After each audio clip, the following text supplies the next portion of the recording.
Good morning. Still a little bit early in the morning. Good morning, everybody. I just wanted to take a quick minute. Something popped into my head this morning and I wanted to share it. So, I'm not sure if or how often this happens to people, but it is something, I know to be true. Have you ever been with a partner that everything you do seems to offend them?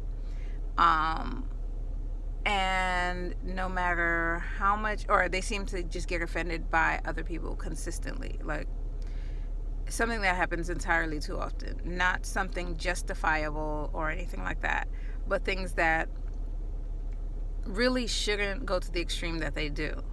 But they always seem to be offended by one thing or another. So anyway, one of the things that, well, the reason they can get offended could be so many different reasons. However, for people like that, if you are the offender, the one that they are offended by, and you're trying to keep the peace, you're trying to pacify, you're trying to apologize, anything like that, and they just don't seem to hear you, or they don't seem to accept your apology the way you're giving it. And this is justifiable mistakes, not something like someone cheated and they're trying to say it's a mistake. Nah, bruh, that's a choice. That's not a mistake.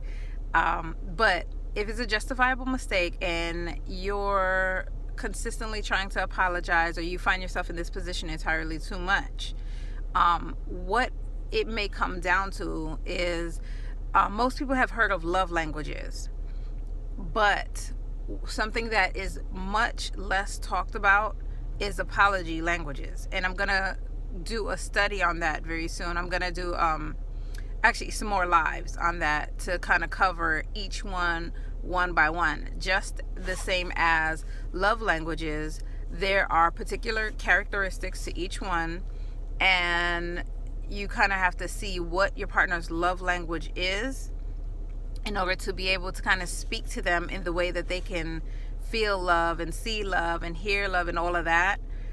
It's the same thing with apologies. So if you're with somebody who doesn't really, without going too deep into apology languages right now, because I'm going to make this short, but someone who doesn't really vibe with the whole I'm sorry, like that genuine, heartfelt, just words, I'm sorry. Some people need a big, grand apology. Some people need things put on display.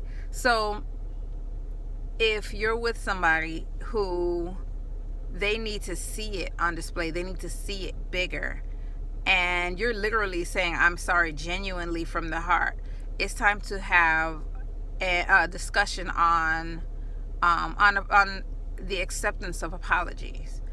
And I know it sounds crazy. It sounds really, really crazy, but everything should be a discussion. You'd be surprised. So if you're coming to a person saying, hey, I'm genuinely sorry, but it seems like you're not really hearing me, or from what I'm seeing, I'm my understanding is that you're not really hearing or accepting of my apology. Can we talk about it?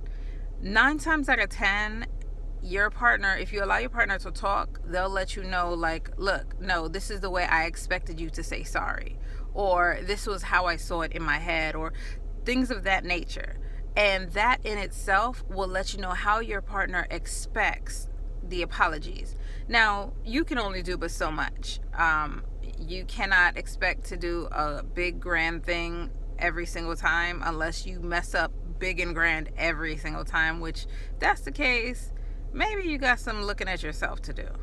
But in regards to things like that, what's reasonable for the both of you, what's sensible, what's logical, what works, despite what everybody else says, because what everybody else says may not be what works for your relationship.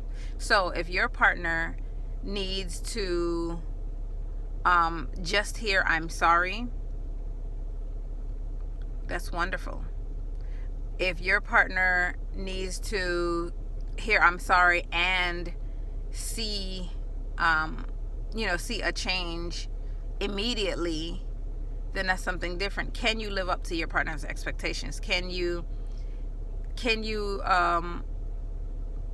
fulfill, can you meet their apology language? And that's a real discussion to have. Just like the love languages, your partner's not going to feel loved if you're not speaking their love language. It's the same thing. Your partner is going to start getting resentful and going to start feeling like they're taken for granted or they're never apologized to if they're not understanding the apology language. And please understand, this goes both ways. So in order to figure out what your apology language is, if you want to do it before I do a few more live streams about it, then what you need to do is sit down and look at each you can look it up too, but sit down and look at each situation and how you accept apologies. Like, have you required in your previous relationships, have you required, it's early in the morning, have you required your partner to go above and beyond to prove to you? Or have you been okay with just accepting I'm sorry? Or do you not want to even hear I'm sorry? You just want to see the change behavior. It all comes down to a personal thing, and it all comes down to life experiences. What experiences have you had? Have people told you they were sorry and they didn't have that change in behavior? If that's the case, then rightfully so, you will feel like, hey, I need to see this versus hearing it.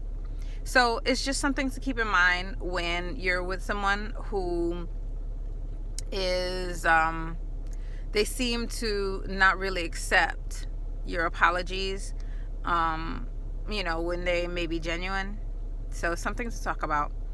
And until next time, this is Nadine Smiley with the Relationship Couch. Have a good day.